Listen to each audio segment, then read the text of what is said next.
I would like to welcome everybody back for the final presentation of the Culminating Experience for the Berklee Global Jazz Institute. And I would like to introduce our next presentation, next student, Stephen Byth from Australia, where he's presently calling from now for this presentation. Stephen being at the Institute not only in the master program, but also in the undergrad program. I think he came in 2018 and spent a year with us and this other year and a half as a master student. His presentation is called Reparation and Exploration of Musical Narratives in an Australian Context. His advisor is Maestro Alan Chase, and the panelist is George Garzon. Stephen, good luck, and please go ahead. Thanks, Marco, and thank you to all of you for being here. I'm super excited to be presenting this project for you all, which is called Reparations and Exploration of Musical Narratives in an Australian Context. So some of my goals for this project were to explore my identity as an Australian and my ties to its cultural and physical landscape, to use music to address systemic racism and environmental degradation with the hopes of driving positive social change, and to draw inspiration from many sources, including Australian music, literature, visual art, and photography. Just a quick explanation of the project. This project entailed the composition and recording of a 6-piece suite of music addressing Australia's mistreatment of Indigenous Australians and inaction on environmental issues and climate change. My ultimate goal for this project was to offer my perspective on Australia's past, present, and future through the use of musical narratives. And musical narratives meaning using music to depict setting, time and place, and events. So just to give a little bit of clarity, I'll be referring to Indigenous Australians a lot throughout this presentation. Indigenous Australians are the original inhabitants of Australia and will also be referred to as Aborigines, First Nations Australians, and is also a term that's inclusive of people from the Torres Strait Islands. So the first piece in this suite is called Australiana. And what I wanted to do with this piece was establish setting for the project by depicting the Australian landscape through sound. As I was composing this piece, I drew inspiration from the Australian author Robert Hughes, as well as visual artists including Arthur Boyd and James Gleeson, whose work you can see below. And what I noticed was consistent across the work of all of these people was this depiction of the Australian landscape as having this harsh beauty, and beauty being expressed through these kind of jagged shapes. And so I wanted to express this in this piece called Australiana. And this is a quote from Robert Hughes's book called The Fatal Shore, which sums up this harsh beauty that I was talking about. The Australian bush, baked tawny and bronze by the summer heat, its ground surface mantled in a crackling skin of dry gum leaves, grasses, and fallen strips of eucalyptus bark, was like a stretched drum, a delicate resonator that informed every animal of each approach. Monotonous at first sight, but rippling with nuance to the acclimatized eye. So as I was composing this piece, I wanted to create something that sounded natural and alive, but also had this kind of harshness that I was talking about earlier. So to do this, I created this piece of these kind of symmetrical voicings that mirror each other and move in contrary motion to try and kind of capture this feeling of breath and like the music was breathing. And also these structures, as they kind of expand and contract, get quite dissonant, which I did to try and capture this kind of harsh beauty that kind of sums up the Australian landscape. So this is Australiana.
Sorry about that. The next piece in this suite is called Adani, which was inspired by the construction of the Carmichael mine in Queensland, Australia, by the multinational energy conglomerate named the Adani Group. This is a 60-year coal mining project and one of the largest coal mining projects in world history. And in this piece, I wanted to explore the themes of the fragility of nature, destruction and chaos, as well as protest and revolt. So the impact of this mining project will have severe environmental and cultural effects. This mine will destroy the ancestral lands of Indigenous Australians without their consent, and will eventually release 4.6 billion tonnes of carbon dioxide into the Earth's atmosphere. This mine also serves as a modern-day reflection of the impacts of British colonialism on Indigenous Australians.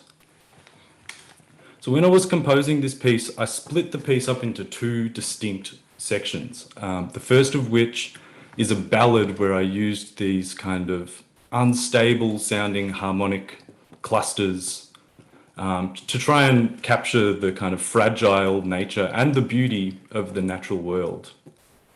In the second section, which you'll hear, I wrote these kind of jagged melodies over the top of these kind of almost machine-like piano and bass structures to try and represent the mine and the kind of unnatural qualities that, that it has. And in the third section of this piece, I juxtapose the ballad melody over the top of this structure that represents the mine to show the collision of these two worlds and the kind of violent collision that they have. So this is Adani.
Okay, so the next piece in the suite is called This May Be Goodbye, and this was inspired by the 2019 to 2020 Australian wildfires. These fires were indicative of what is to come in the future with a hotter, more volatile climate. In this piece, I wanted to explore the themes of hopelessness, anguish, and loss. So just to give you an idea of the size and scale of these fires, the area of burned land is equal to the size of the entire state of Virginia. And the smoke plume that resulted from these fires is equal to the size of the 11 largest states in the United States. These bushfires caused the destruction of 3,500 homes, and caused the death of a devastating 1 billion animals in affected regions. When I was composing this piece, I used a lot of minimalism throughout by just using melody notes and bass notes kind of responding to each other almost like clockwork. And this continues, and I did this to create this sense of calm, but also this sense of kind of impeding danger.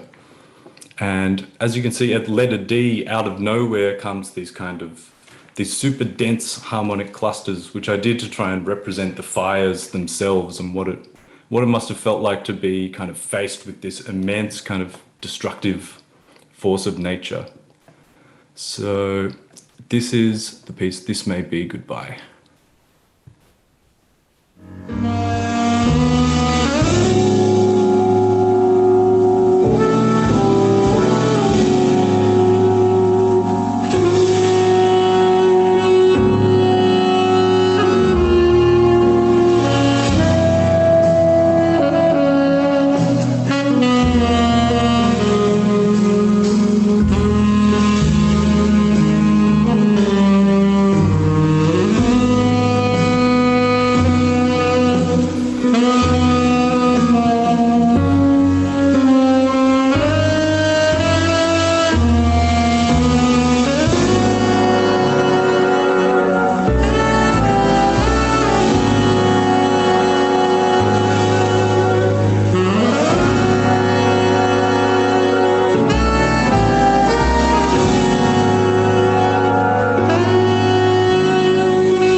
Okay, so the next piece I'd like to present is called Meaningful Decision, Meaningful Action. And this is a song intended to inspire social change through advocating for action against climate change. This song is intended to empower the general public through recognizing the power of the collective. And in this piece, I wanted to explore the themes of conflict, solidarity, and protest. So in the first section of this piece, which is called Meaningful Decision, the ensemble is split up into two distinct sections, which are kind of playing almost against one another. And I did this to try and represent the kind of complexity of discourse and the complexity of trying to find an objective truth and way forward in the modern age.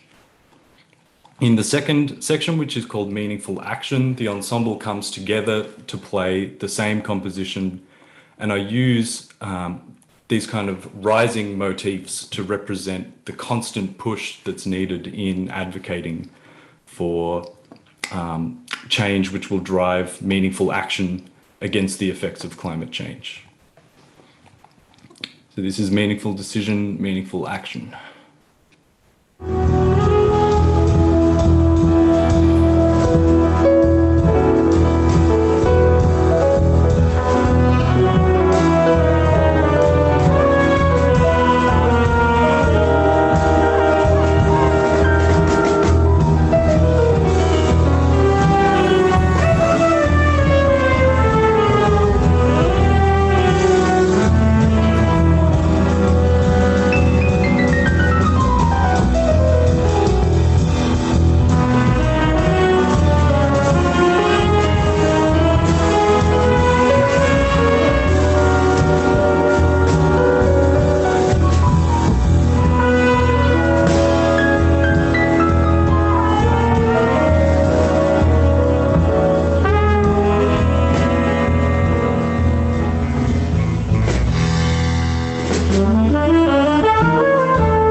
Okay, so the last piece I'd like to present today is called Reparations. And this piece was inspired by the Uluru Statement from the Heart, which is a document which was written by Indigenous Australian cultural leaders that appeals for Indigenous recognition in the Australian Constitution. This document appeals for truth-telling about the true nature of the struggle of Indigenous Australians. So just to give a little bit of information to kind of give context to the words of this document, evidence of Indigenous Australians living in Australia dates back 50 to 70,000 years ago. After English colonisation of Australia in 1788, the Indigenous population dropped by over 70% by the year 1990. Indigenous Australians are, by proportion, the most incarcerated people in the world, making up 3% of the Australian population and 27% of the incarcerated population. Makarrata is a Yolngu word, and this is an Indigenous language, that describes a process of conflict resolution, peacemaking, and justice. And shamefully, up until 1967, Indigenous Australians were not counted in the Australian census and were instead considered in the category of flora and fauna. So I wrote this piece as a kind of underscore to the words of this document, which you'll hear. So I'm running out of time, so I might just skip forward to the piece. But the piece is called Reparations. We gathered at the 2017 National Constitutional Convention, coming from all points of the southern sky, make this statement from the heart. Our Aboriginal and Torres Strait Islander tribes were the first sovereign nations of the Australian continent and its adjacent islands, and possessed it under our own laws and customs. This our ancestors did, according to the reckoning of our culture, from the creation, according to the common law, from time immemorial, and according to science, more than 60,000 years ago. This sovereignty is a spiritual notion, the ancestral tie between the land, or Mother Nature, and the Aboriginal and Torres Strait Islander peoples who were born therefrom, remain attached thereto, and must one day return thither to be united with their ancestors. This link is the basis of the ownership of the soil, or better, of sovereignty. It has never been ceded or extinguished, and coexists with the sovereignty of the Crown. How could it be otherwise? That a peoples possess the land for 60 millennia, and this sacred link disappears from world history in merely the last 200 years? With substantive constitutional change and structural reform, we believe this ancient sovereignty can shine through as a fuller expression of Australia's nationhood.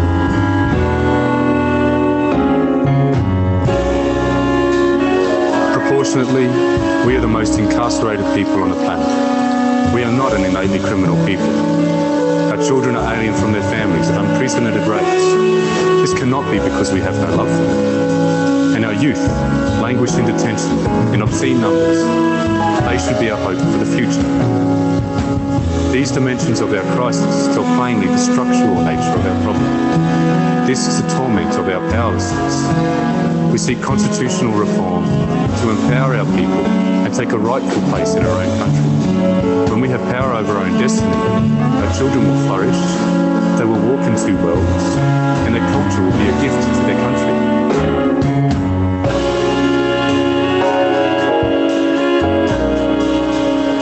We call for the establishment of a First Nations voice enshrined in the Constitution. Makarrata is the culmination of our agenda. It captures our aspirations for a fair and truthful relationship with the people of Australia and a better future for our children based on justice and self-determination. We seek a Makarrata Commission to supervise a process of agreement making between governments and First Nations and truth-telling about our history. In 1967, we were counted. In 2017, we seek to be heard. We leave base camp and start our trek across this vast country. We invite you to walk with us in the movement of the Australian people for a better future.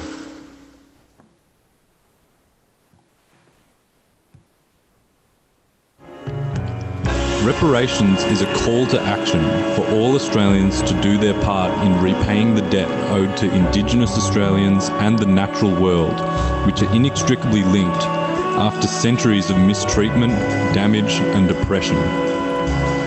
These reparations must come in the form of not only financial support, but continued activism centred around truth-telling about Australia's past and present, as well as advocacy for cultural and legislative change for the benefit of all Australians. This project is focused on how the issues of systemic racism and environmental degradation have manifested in Australia, yet these are fundamental global issues. This project serves as my contribution towards the global fight against these forces, with the hopes of leading to a more truthful and just world as we move into the future. Okay, so I realize I've gone a little bit over time, but here are some of my future plans. And most of all, thank you all so much for being here. This has been a really important last couple of years for me studying at Global, so I really can't thank you all enough for this experience, and that's it. Thank you.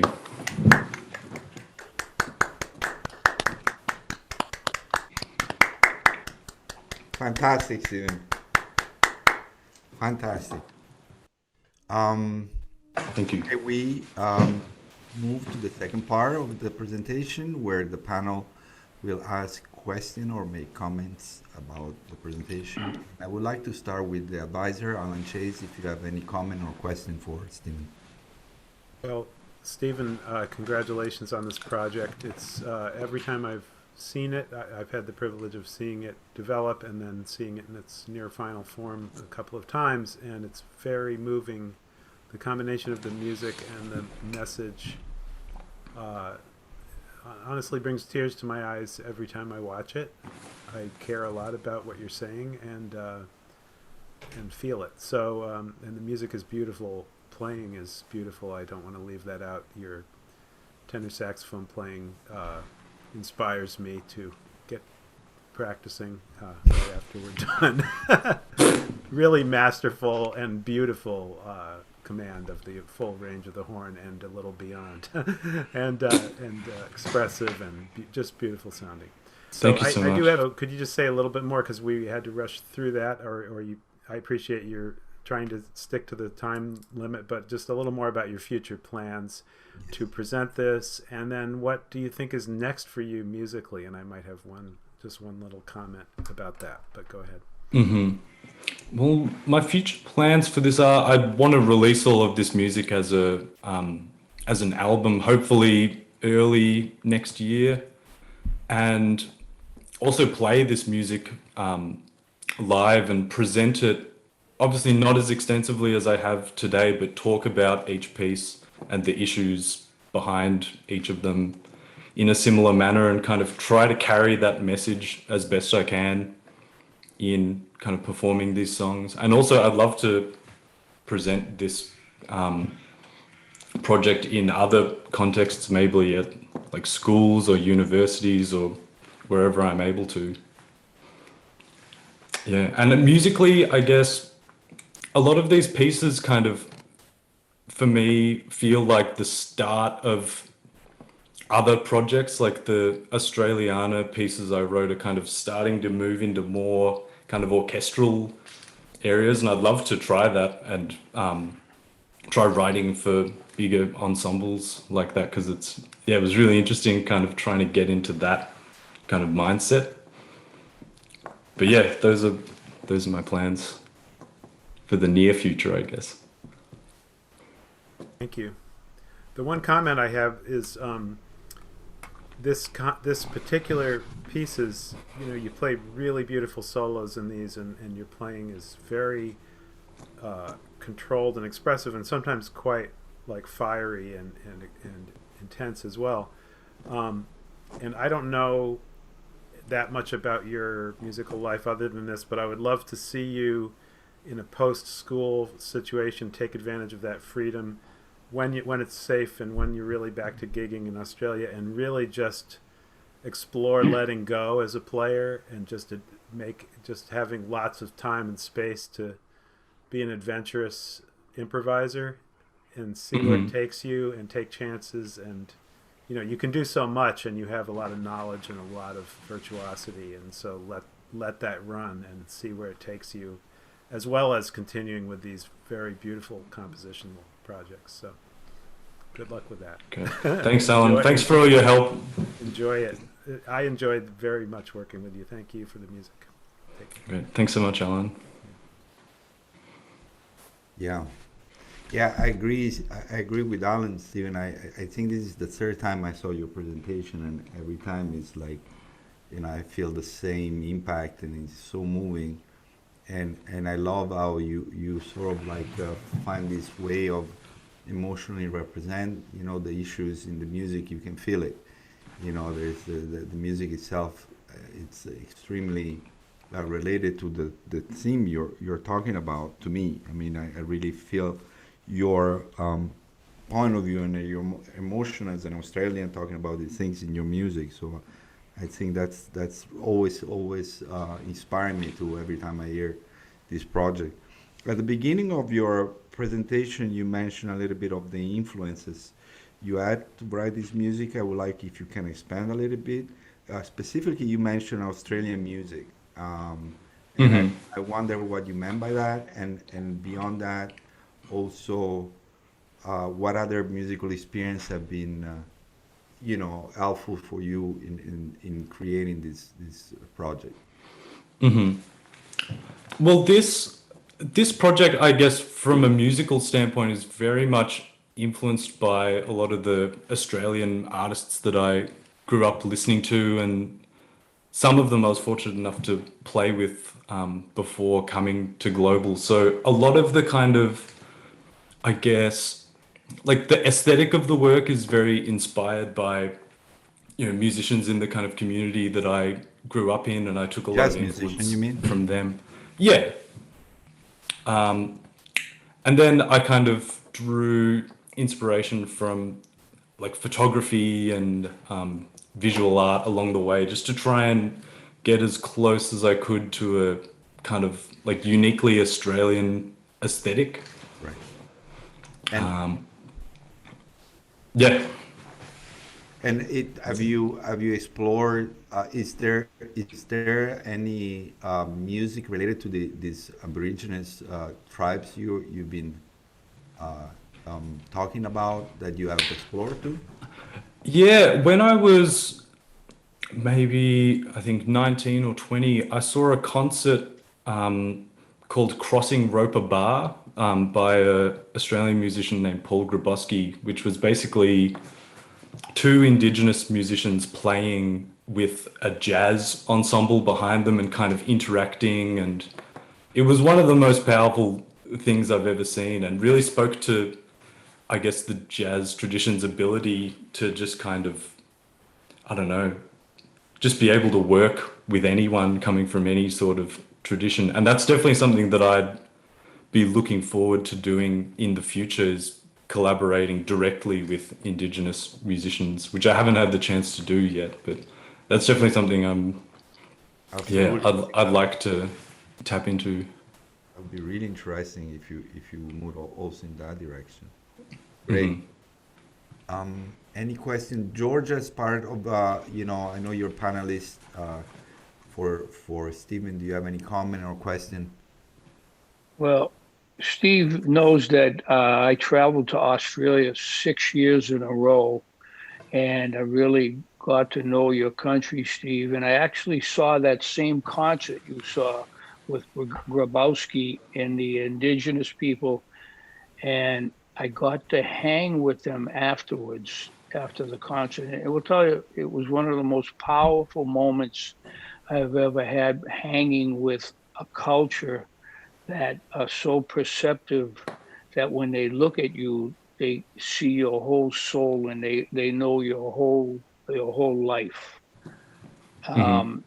It was heavy, and to see you talk about all of this, the fact that I went for 6 years and I really got to know the people, the lifestyle, and just how everything exists over there. I was really able to relate to a lot, like we talked before, I was able to relate to a lot of things that you were talking about.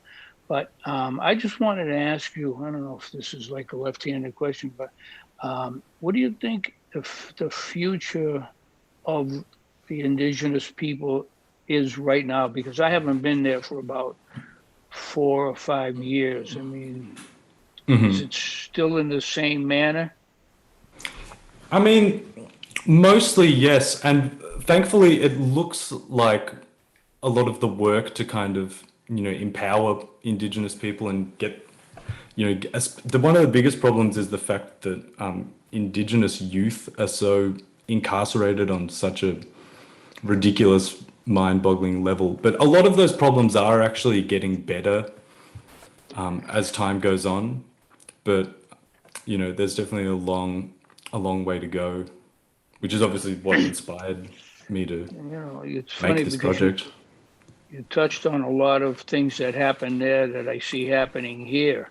It was wild, not to get into it, but it was great. Again, going there for 6 years in a row, I really got to know the whole country and, musicians, the people, the indigenous people. I met everyone. But just to talk about you for a minute and, to say to the rest of the faculty how this guy sussed me out and I made him come to like 8 or 9 a.m. lessons, but he did it and he did a lot with himself, and I really admire people like you and Matt Stubbs and the Fabulous Four, Anton and the other the other guy, who harassed me for 4 years and I threw the pitch and got you guys in there because you deserved it. I mean, you deserve to be around this level of high level professors and teachers that know what they're doing.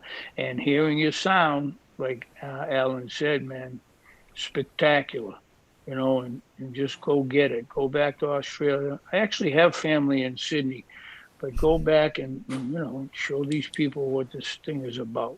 Okay? Thanks so much, George. Thanks for everything. I'm gonna miss you, man. Oh man, you too.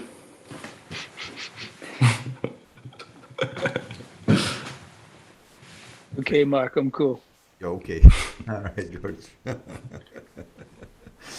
All right. Maestro Lovano, I see you are ready to go.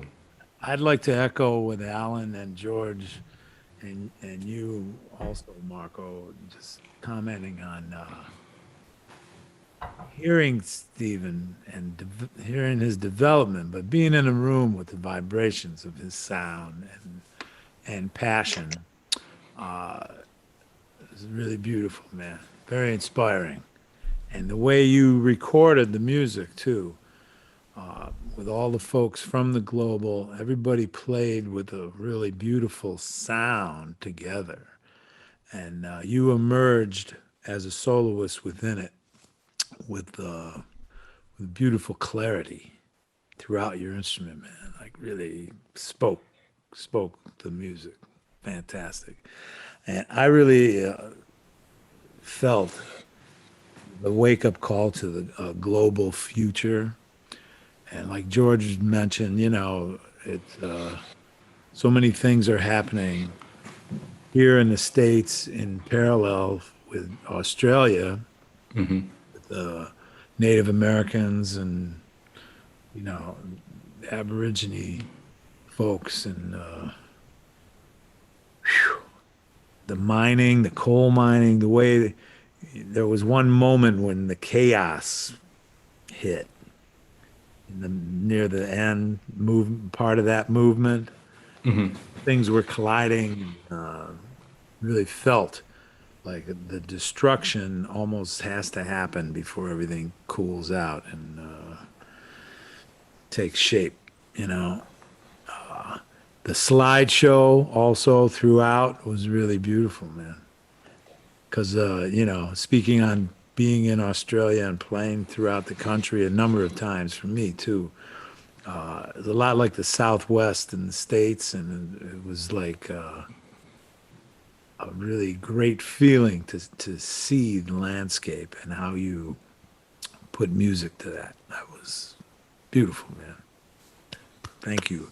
And Thank you, Joe. also you should move into some kind of collaborations with some folks, you know, to present this piece in schools and to hip people to what's going on, and to also let the indigenous population, their musical world, check you out. And I'm sure they'd appreciate your efforts in this document you did. You know, you could play, you could play live when that starts to happen again, with certain, like the slideshow going on. There's ways to do a multimedia type presentation today that would really touch a lot of people, man. Yeah. So good luck and have some fun doing it. Thanks so much, Joe. Great. Thank you, Joe.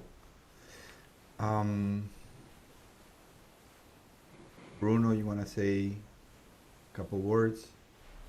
Sure. Well, we've heard so many great comments about your music, and I agree with everything. It's just very powerful. I'm so happy for you, Stephen, that you could put this together.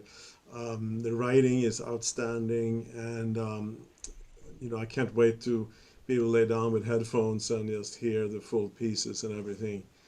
And I think presenting in schools, for example, is super important. And I think we might back off from that because we're not experts in the field in terms of spitting out data or statistics. But I think what we as musicians can do when we present in a school is like we can give an emotional content that maybe a speaker that's an expert in the environmental stuff can't do. So and I think that can be as powerful or maybe more powerful.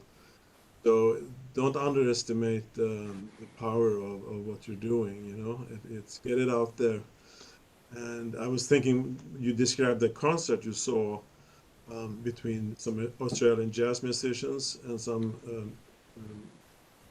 Aboriginal people, and well, you're the guy who's going to do it now. You're the one who's going to be on that stage and give the audience that tremendous experience. So, thank you. That was beautiful. So, good luck. Thank you, Bruno. You're welcome. Danilo? Stephen, Toni Morrison said, "A dream is just a nightmare with a lipstick." Check that out. She also said, if there is not a book if there is a book that you want to read that hasn't been written, you must be the one to write it. So the kind of things you're tapping here are super crucial, important in this world. From my standpoint of view, to see the objective, how much of your pursuit for what identity means, so who you are, where you come from. I've seen such a big change in and I mean, it's been amazing, to have these conversations with you after a couple of years. You were saying everything in the music, all your dreams and wishes are coming through. You're connecting with who you are, and just take your time. If somebody asks you, like they did to Guillermo del Toro about the movie that he won, he said, "Where is Mexico in this movie?" And he said, "Me, I am from Mexico." So that might be the answer for now.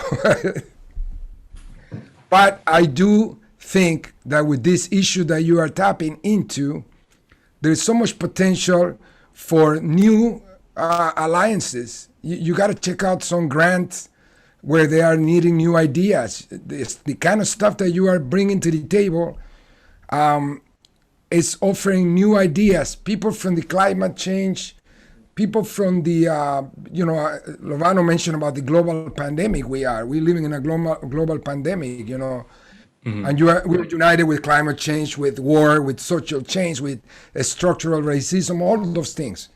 So try to as you create your group of people, like, and when you go back, add people from, as Bruno mentioned, from the climate change, go to a different conference, bring your ideas outside the jazz on the or the circle. You know what I mean? Because it might be very, very provocative for those kind of people to ask you to write music and create some kind of new collaborations. You know what I mean? That's what I hear in what you're doing. You're opening new doors, and I just want to say that, thank you for all the patience this year, to all of you actually, that you being going through these challenges with the pandemics. It was it is so encouraging to see how much work and professionalism and commitment you have put in your work and this presentation. So my gratitude is being a privilege working with you, and I see the word of tetrachords in there. I love it. Yeah, you owe me that E major. There's E major everywhere, man. G sharp minor. Give me that. My key. That's right. So I just love it, man. Thank you. Continue. Beautiful orchestration. The really beautiful orchestration, actually. This thing, as you said, and when you were presenting, is rippling with nuances. You did. Thank you, Danilo. I was saying that I was asking everybody to congratulate Stephen with a virtual, fantastic clap. Yes, Stephen. And Thank you. Thanks, Stephen, everyone. I hope you feel how much this community appreciates you, and you're part of this family. So please stay close, and congratulations. Good luck with all your future projects, and please stay connected and represent us the way you are, because you really are you're like an ambassador now. So please stay close to us, okay? Absolutely. Again, and I would like to thank Danilo and all the artists, Joe, George, all the faculty, Bruno, Alan, and I see there's many of your classmate 2020, this strong class and I invite everybody next week for more presentation on Friday and Thursday. And we'd like to thank Mary McClory, Jennifer Carluzzi, Jacob Means, Anastasia, all of the staff that help make possible the work behind the scene. Thank for all your hard work, and please all enjoy your weekend, and I'll see you next time. Bye-bye.